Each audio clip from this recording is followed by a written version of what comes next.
Bienvenue sur Teste ta voix. En plein questionnement sur ton avenir professionnel, que tu sois au lycée, en études supérieures ou aux portes de la vie active, tu doutes.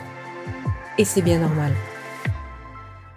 Avec l'évolution des nouvelles technologies et l'avènement du numérique, tu vas certainement changer de métier plusieurs fois dans ta vie. Et à vrai dire, ça peut faire peur. Avec ce podcast, tu vas entendre des récits de femmes inspirantes qui, comme toi, se sont posées beaucoup de questions, ont évolué, pivoté et ont fait de leurs appréhensions une force vectrice de réussite professionnelle. Teste ta voix, c'est le podcast qui te fait découvrir les métiers du numérique et qui t'aide à trouver ta voie dans cet univers. Je suis Anaïs Calmont, fondatrice de Try Your Way, et j'accompagne les jeunes femmes à transformer leurs qualités personnelles en compétences professionnelles, à tester leur choix d'orientation dans la vraie vie. Try Your Way, c'est un réseau professionnel d'entraide féminin qui te donne toute la force et les bonnes ondes pour réussir ta vie professionnelle. Bonjour à toutes et bienvenue sur Teste ta voix, le podcast qui t'aide à découvrir les métiers du numérique et à trouver ta voie professionnelle dans cet univers. Aujourd'hui, je reçois Chloé Elouette, déléguée générale adjointe cofondatrice d'Assopreneur, association qui accompagne les entrepreneurs en association et les délégués générales de métiers pour les aider à changer le monde par la force du non lucratif. Assopreneur soutient la première forme d'entrepreneuriat social. Au quotidien, Chloé trouve des outils informatiques qui permettent de gagner du temps et de faciliter la vie des assopreneurs.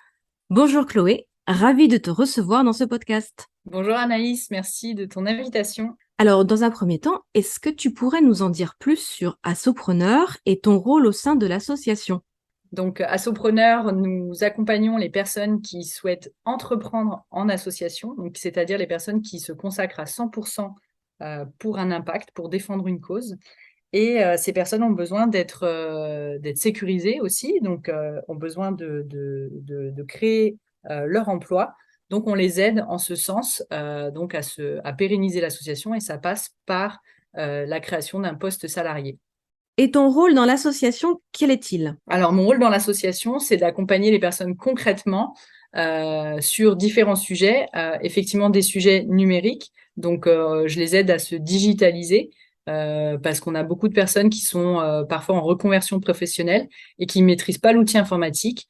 Donc, je les aide à appréhender Excel, différents outils logiciels, etc. On va dire à dédramatiser un peu le sujet informatique quand on n'y connaît rien. Et je fais également la même chose sur tout ce qui est gestion administrative et financière, donc gestion des budgets, la comptabilité, etc. Encore une fois, des sujets qui, quand on les connaît pas, peuvent parfois faire peur, mais voilà, j'essaye de dédramatiser tout ça. Très clair. Alors, la question phare du podcast Teste ta voix, c'est « Tu voulais faire quoi comme métier quand tu étais petite ?» Alors, très bonne question, puisque j'ai beaucoup changé. J'étais pas super, comment dire, j'étais pas super sûre de moi. Je crois que toute petite, je voulais avoir un ranch avec des chevaux et je me suis rendu compte que j'avais une phobie des chevaux. Donc ça n'a pas été possible. Ensuite, j'aimais beaucoup les livres. Je voulais être bibliothécaire. Et puis, je me suis dit que finalement, non, parce qu'en fait, bibliothécaire, on ne lit pas les livres. Ou peut-être pas suffisamment. Enfin, j'avais une mauvaise représentation du métier. Et ensuite, je me suis arrêtée sur les langues. C'était vraiment, au lycée, c'était vraiment mes matières phares. J'adorais les langues. J'avais 3 langues vivantes au lycée. C'était vraiment mon truc.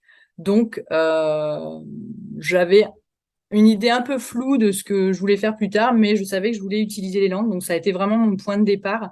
Ça a été vraiment mon point de départ dans la vie professionnelle. C'était de trouver un métier où je pouvais communiquer en anglais, en allemand, en espagnol. C'était donc mes langues phares. Quelles étaient tes qualités personnelles à l'époque, au moment du lycée à peu près, et qui aujourd'hui correspondraient à des compétences professionnelles que tu utilises au quotidien ? Alors, ça, c'est une super question aussi. J'aime beaucoup ta question, Anaïs. Je pense que le premier truc, j'ai creusé un petit peu pour essayer de me souvenir justement. Le premier truc qui me vient à l'idée, c'est d'aider les autres. voilà, je pense que j'ai toujours eu un peu ce truc-là de dire, bah, moi, je sais un truc et j'aime bien le partager. Donc c'était voilà d'aider ceux qui comprenaient pas et bah, par exemple je reprends l'exemple des langues, j'aimais vraiment ça et en fait ça me peinait que bah, des copines ne comprennent pas comme moi je comprenais les choses, donc j'aimais bien voilà aider les autres à comprendre comme moi je le comprenais parce que je trouvais ça super agréable en fait de maîtriser ou de connaître quelque chose. Donc j'aimais bien le partager et finalement je me suis rendu compte que bah après, en fait, cette curiosité sur certaines choses que j'avais, bah, ça m'a aidé après dans le travail et surtout, j'aimais bien aider mes collègues sur différents sujets sur lesquels j'étais plus à l'aise. Et en fait, je pense que c'est comme ça que ça marche, en fait, hein. Moi, j'ai beaucoup appris de mes collègues et j'aimais beaucoup leur partager. Donc, aider les autres, la curiosité, je crois que c'est des qualités, enfin, ou des, oui, des qualités que j'avais à l'époque et que j'ai gardées jusqu'à aujourd'hui encore. As-tu identifié les éléments, les situations ou les personnes qui t'ont fait évoluer, qui t'ont fait prendre conscience de tes qualités et de tes compétences? Ou as-tu une anecdote sur une situation particulière, professionnelle, qui t'a fait prendre conscience de qualités qui étaient insoupçonnées encore pour toi? Oui, alors j'ai une anecdote, c'est assez rigolo, j'aime bien la raconter celle-là. C'est quasiment un de mes premiers postes. Donc moi j'avais une appétence pour bah, tout ce qui était informatique. J'aimais beaucoup, voilà, je passais beaucoup de temps sur ordinateur et ça m'intéressait. Et donc dans cette structure où j'ai commencé à travailler, il n'y avait pas de service informatique. Et on avait quelqu'un qui était là un peu bah, parce qu'il fallait mettre quelqu'un et qui connaissait pas grand-chose. Et bah, très rapidement, ça a un peu clashé entre nous parce que bah, on n'était pas d'accord. Et pareil, assez rapidement, je me suis rendu compte que les collègues, quand ils avaient un problème informatique, ils venaient plutôt vers moi que vers cette personne qui souvent n'avait pas la réponse ou alors répondait à côté pour pas perdre la face, pour pas dire qu'il savait pas. Euh, il donnait de fausses informations. Donc, les gens se tournaient vers moi. Donc, voilà, encore une fois, je retombais sur aider les autres et de me dire finalement, je connais quand même des choses en informatique et de mon point de vue, j'avais l'impression de ne pas être légitime, de ne pas en savoir assez. Mais finalement, aux yeux des autres, bah, j'ai gagné cette légitimité. Donc, c'est peut-être les autres, finalement, les collègues, les amis, etc., qui m'ont fait prendre conscience que ben, je savais quand même des choses. Et te souviens-tu de ton tout premier stage ou alors ton tout premier poste en entreprise? Comment tu te sentais à l'époque? Comment tu as vécu ton entrée dans la vie active? Alors, j'ai eu beaucoup de chance, je crois, mais globalement, j'ai eu plutôt de la chance. Bon, j'ai eu de la malchance aussi, mais je retiens surtout les chances que j'ai eues. J'ai eu un premier stage qui s'est très bien passé. J'avais fait une année Erasmus en Allemagne. Petite anecdote, hein, vraiment, si vous avez l'opportunité de faire des stages, des expériences à l'étranger, allez-y. Euh, peu importe le sujet des études qu'on peut faire, c'est vraiment un choix que j'ai jamais regretté et que je conseille à tout le monde. Donc, je revenais d'Allemagne et je postulais pour un stage, donc un stage obligatoire dans le cadre des études. Et finalement, ça avait tellement matché avec la directrice qui était allemande. Donc, c'était à Paris et ça avait tellement matché que finalement, je suis restée une année en CDD dans cette entreprise. Et j'adorais parce qu'en fait, j'ai fait plein de sujets, enfin, voilà, je faisais plein de choses c'était une petite structure, hein, on était une quinzaine de personnes et je faisais plein de choses et c'est ce qui me caractérisait, en fait. C'est que comme j'étais pas très sûre de ce que je voulais faire, quelle thématique, j'ai fait des études assez généralistes. Donc, j'aimais bien, en fait, cet aspect PME hein, où on peut être un peu touche à tout. Donc, voilà, on était une petite structure. J'avais une directrice qui m'a donné énormément d'autonomie, qui était ouverte aux initiatives. Et j'ai fait mon année vraiment super agréable dans cette structure qui faisait de la récupération de TVA, donc sujet super sexy, mais voilà, assez technique et j'ai adoré. Aujourd'hui, qu'est-ce qui te motive au quotidien? Qu'est-ce qui te fait te lever le matin? Alors aujourd'hui, ce qui me motive, c'est que j'ai la chance d'avoir, finalement, j'ai créé mon métier idéal, Assopreneur. Donc on est 2 dans la structure, avec Claire Ribouillard, qui est la cofondatrice avec moi de l'association. On est très complémentaires et finalement, on s'est dispatché chacune, dans une structure, il y a plein de choses à faire et on s'est dispatché les tâches. Et aujourd'hui, moi, je fais que des choses que j'aime faire. On a identifié, en fait, on a travaillé à 2 et ça, c'est hyper important d'identifier ces zones de génie, savoir ce qu'on aime faire et ce qu'on est bon à faire. Et ça, c'est vraiment la clé, en fait, pour se dire, bah, je me lève pas pour travailler, je me lève pour faire ce que j'aime et ce que j'ai envie de faire. Donc, on s'est créé un peu notre métier sur mesure. Donc, moi, aujourd'hui, bah, je fais de la compta, j'aide les gens, je travaille sur l'outil informatique et c'est un peu mon dada. Si j'ai du temps libre, c'est ce que je fais aussi. Donc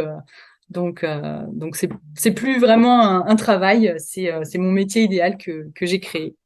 As-tu un rôle modèle féminin qui t'inspire aujourd'hui, une sorte de référence pour toi? Alors, ça, j'ai eu du mal à trouver des réponses à cette question. Euh, alors, je pense à 2 personnes, Oui. une connue, une un peu moins connue, mais qui gagne à l'être. Alors, il y a une personne, une dessinatrice que j'aime beaucoup, qui est Pénélope Bagieux, que j'ai connue au tout début, où elle avait son blog et je l'ai vue et je l'ai vue grandir, se développer et devenir la dessinatrice qu'on connaît aujourd'hui, avec des idées féministes dans lesquelles je me retrouvais beaucoup. Donc, ouais, c'est quelqu'un que j'aime beaucoup suivre depuis pas mal d'années. Et la deuxième personne qui m'accompagne au quotidien, c'est Claire, avec qui on a cofondé Assopreneur, qui m'a beaucoup aidé dans ma carrière professionnelle, qui m'a aidé aussi à identifier les zones de génie dont je parlais juste avant, hein, m'aider à créer ce métier idéal. Et voilà, c'est quelqu'un avec qui j'adore travailler au quotidien et qui m'a beaucoup appris sur moi-même. Quel conseil donnerais-tu aux jeunes femmes qui nous écoutent, les petits pièges à éviter quand on fait ses premiers pas dans l'univers professionnel? Super question. Il y a énormément de réponses possibles à cette question. Alors, les pièges à éviter, c'est que, désolé, mesdames, mesdemoiselles, non, j'aime pas trop le mesdemoiselles, mais plutôt mesdames. Les petits pièges, c'est que malheureusement, le monde de l'entreprise est pas toujours, comment dire, très accueillant pour les femmes. De se blinder parce que il y a des situations des fois qui peuvent faire bondir. Donc, d'essayer de souffler un moment, tout Mhm. ira bien. Et surtout d'être, comment dire, de se faire confiance, de se dire, bon, ok, ça là-dessus, je peux lâcher parce que euh, c'est pas grave pour moi. Et si c'est grave pour moi, d'être raccord avec soi-même, se faire confiance et se dire, bon, ok, je peux pas mener tous les combats, mais si celui-là, j'ai besoin de le mener, j'y vais et je suis raccord avec moi-même.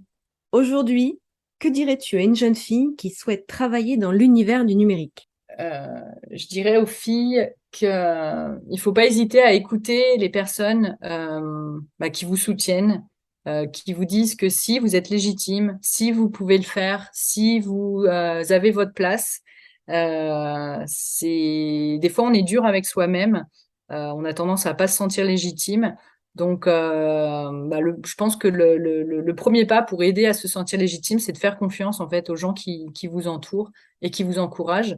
Les personnes qui vous découragent, eux, faut juste pas les écouter. Mais voilà, faire confiance aux gens qui vous encouragent et, euh, et surtout de dire que oui, c'est possible de travailler dans le numérique, même s'il n'y a pas beaucoup de femmes, même si il y a encore plein de places à prendre. Donc, si c'est votre voie, et là, je dirais même ça marche dans tous les secteurs, hein, si c'est vraiment ce qui vous anime, allez-y.